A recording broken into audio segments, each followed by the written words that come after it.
샬롬 야훼쿰, 하나님의 축복하심이 여러분과 함께 하시기를 바랍니다. 오늘은 시편 114편 1절로 8절의 말씀을 가지고 그리스도인은 하나님의 성전이다 라는 주제로 묵상하고 깨달은 것을 나눠봅니다. 이 시편 114편은 113편과 함께 유대인들이 유월절과 다른 특별한 절기에 부른 찬송시입니다. 본문 1절, 2절을 한번 살펴봅니다. 1절에 이스라엘 애굽에서 나오며 야곱의 집이 방언 다른 민족에게서 나올 때에, 2절에 유다는 여호와의 성소가 되고 이스라엘은 그의 영토가 되었도다. 아멘. 본문을 기록한 시인은 이스라엘 백성이 언어도 다른 애굽에서 구원받아 나온 사실을 지금 기록하고 있습니다. 이때부터 이스라엘은 하나님의 성소, 즉 성전이 되고 국가 생활을 시작하게 됩니다. 2절에서 이스라엘과 또 유다를 따로 말했지만 나눠져 있다는 뜻은 아니고 단지 유다 지파가 제사의 영적인 리더가 될 것을 강조한 것뿐입니다. 그렇습니다. 오늘날 하나님의 사람들도 마찬가지입니다. 언어와 인종이 다르고 문화와 국토가 다르더라도 예수 그리스도를 구주로 믿는 순간부터 모두가 하나님의 성전이 되고 거룩한 하나님의 나라의 백성이 되는 겁니다. 하지만 모두가 하나님의 성전이 되고 하나님 나라의 백성이 되었다 해서 다 같은 예배를 드리는 것은 아니겠죠. 어떤 이는 하나님이 기뻐하시는 영적인 예배를 드리는 사람이 있는가 하면, 또 어떤 사람은 하나님이 기뻐하지 않는 습관적이고 형식적이고 상투적이고 기계적인 예배를 드리는 이들도 있습니다. 이 점에서 우리는 한번 돌아봐야 합니다. 나는 어떤 예배를 드리고 있는가? 하나님이 기뻐하시는 영적인 살아있는 거룩한 예배를 드리고 있는가? 아니면 그저 매주마다 습관적이고 상습적이고 상투적인 예배를 드리고 있는가?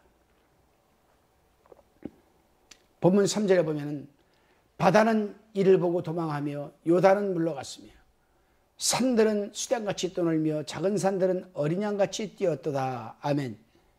이게 무슨 말씀일까요? 시인은 여기서 이스라엘 백성이 애굽에서 나와서 가나안 땅에 들어가는 동안 일어난 여러 가지 기적에 대해서 지금 말하고 있는 겁니다. 애굽에서 나올 때에 홍해가 갈라진 일, 가나안으로 들어갈 때에 요단강이 갈라진 기적들은 이스라엘 백성들로서는 도무지 잊어버릴 수가 없는 역사적 사실입니다. 특히 4절의 감격적인 묘사는 하나님께서 율법을 내리실 때에 시내산에서 일어났던 지진을 말하는 겁니다. 시인은 하나님의 이 자연계에 있어서의 큰 능력이 지진을 일으키셨다라고 직설적으로 말하지 않고 산들이 수양같이 떠놀며 작은 산들은 어린 양같이 뛰었다라고 말하고 있죠.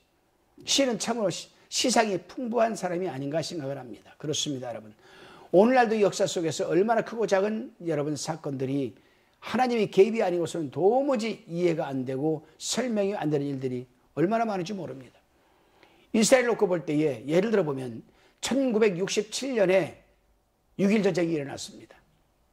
하나님의 도움이 없이는 어떻게 설명할 길이 없는 전쟁이었습니다. 저도 마찬가지입니다. 목회를 해오면서 하나님이 도와주지 않으면 도저히 제 힘으로 감당할 수 없는 일들이 있었고 지금도 진행 중에 있습니다. 여러분, 한번 곰곰이 돌아보시기를 바랍니다. 여러분들이 예수 그리스도를 구주로 영접한 이후 지금까지 살아오면서 하나님이 아니면 도저히 내가 여기까지 살아올 수 없었던 부분 한번 생각해 보시기를 바랍니다. 다시금 본문 5절로 8절의 말씀입니다. 시인은 바다와 강과 또한 산들에게 왜 그처럼 뛰놀고 있느냐라고 지금 묻고 있습니다. 5절 6절에서 시인은 과거에 하나님의 말씀과 능력 앞에서는 땅까지도 떨었다는 사실을 말하고 나서 이제는 온 땅에 대해서 반석을 변하여 못이 되게 하신 능력이 하나님 앞에서 지금 떨라고 지금 명령하고 있습니다. 이 말은 곧 하나님을 경외하라는 의미입니다. 그렇습니다. 우리 하나님 아버지께서는 과거에만 이러한 큰일을 하신 것이 아닙니다. 지금도 하나님은 당신의 백성들을 위해서 은혜를 내리고 계시고 계십니다. 하나님께서 옛날에 행하신 역사는 오늘날 우리의 모든 생활에도 관련이 있다는 사실입니다. 하나님께서 수천 년 전에 당신의 백성을 위하여 행하신 일은 단지 역사적인 사실로서 마치 박물관에서 볼 수 있는 골동품과 같은 것이라고 할 수 있습니다. 이런 일이야 옛날에는 흔히 있었던 일이라고 말할 수도 있고 또 옛날에 하나님께서는 참 놀라운 일도 하셨다고 말할 수도 있을 것입니다. 그렇습니다, 여러분. 이스라엘의 역사를 보게 되면은 이스라엘 백성들도 이처럼 말할 때가 있었습니다. 그들은 말하기를 옛날에는 하나님께서 놀라운 일을 행하셨지만 다시는 그런 일을 못하신다라고 그들은 열왕기하 2장 14절에서 말한 적도 있습니다. 그런데 엘리야의 하나님은 그 자리에 계셨습니다. 그들이 그렇게 말할 때에 옛날에는 하나님께서 놀라운 역사를 일으켰지만 지금은 그런 일을 하지 못한다. 그게 고백하고 있을 때에 하나님은 또 엘리야의 하나님은 그 자리에 계셨습니다. 하나님은 언제나 그들과 함께 계셨고 또한 지금도 우리들과 함께 계십니다. 왜냐하면 우리 하나님이 존재는 임마누엘이 하나님이시기 때문입니다. 어제나 오늘이나 영원토록 변함이 없으시고 회전하는 그림자도 없으신 하나님이기 때문에 가능한 것입니다. 그런데 옛날에는 하나님께서 존재하셨지만은 오늘날 우리에게는 존재하지 않는다고 생각하는 그 사람의 생각과 믿음이 바로 문제가 되는 거죠. 성경에서 뭐라고 말합니까? 시편 78편 40절에서 41절을 보게 되면은 저희가 광야에서 그를 반항하며 사막에서 그를 슬프시게 함이 몇 번인고 저희가 돌이켜 하나님을 제삼 시험하여 이스라엘의 거룩한 자를 격동하였도다라는 말씀을 했습니다. 여기서 격동하였다라는 말은 뭐냐? 격동하였다. 하나님의 능력을 한계를 가로막았다라는 겁니다. 하나님은 이스라엘 백성들을 위해서 일하고 싶은데 이스라엘 백성들이 하나님의 능력을 회방하는 겁니다. 가로막았다라는 겁니다. 가로막았다. 제3 자꾸 하나님을 시험하면서. 그래서 여러분 영어 성경을 읽어보게 되면 이 본문에서 시편 여기서 78편 40, 41절에 보게 되면 이스라엘 거룩한 자를 격동하였다는 말이 영어로는 리미트라는 단어를 썼습니다. 리미티드. 히브리어 원어로는 여러분 자케루라는 부정어를 사용했죠. 히브리어로는 자케루, 영어로는 리미티드. 이 단어의 뜻은 제한된, 한정된 것을 말하는 겁니다.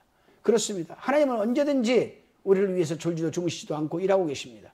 그럼에도 불구하고 우리는 결정적으로 하나님이 일하실 카이로스 그 때를 기다리지 못하고 당장 눈앞에 펼쳐진 어려움 때문에, 환경 때문에 하나님을 신뢰하지 못하고 오히려 원망하고 심지어 부정까지 하면서 하나님의 능력을 리미티드, 제한시키고 마는 겁니다. 그렇습니다, 여러분. 하나님의 사람들은 하나님을 상대로 언제나 떨리는 마음과 자세로 어떤 상황에서도 하나님께서 마음껏 우리를 위해서 일하시도록 기도하고 순종해야 하는 것이지 하나님을 신뢰하지 못하고 원망하고 부정하여서 하나님의 크게 일하심을 제한시키는 리미티드, 자케로 해서는 안 된다는 겁니다. 오늘도 여러분 하나님께서는 여러분을 위해서 일하기를 원하십니다. 마음 문을 여시고 순종하시고 하나님 일하시옵소서 순종하시겠습니다 하면 하나님께서는 여러분에게 능력을 부어주시고 하나님은 앞에서 인도하시고 뒤에서 보호하시고 우리 속에 계시는 성령께서는 여러분 협력하셔서 여러분 승리하는 하루가 되실 줄로 믿습니다. 기도하시겠습니다. 주님, 그렇습니다. 우리가 힘들고 지쳐 낭망할 때에 하나님을 의심하고 원망하고 살아갈 때가 있었습니다. 그런데 그것이 얼마나 하나님을 화나게 하고 하나님의 일하심을 제한시키는 일인지 깨달았사오니 용서해 주시고 어떠한 상황에서도 하나님을 두렵고 떨리는 마음과 자세로 하나님을 신뢰하며 크신 능력을 일하시는 하나님을 바라보며 감사하는 삶을 살게 하옵소서. 예수님의 이름으로 기도하옵나이다. 아멘.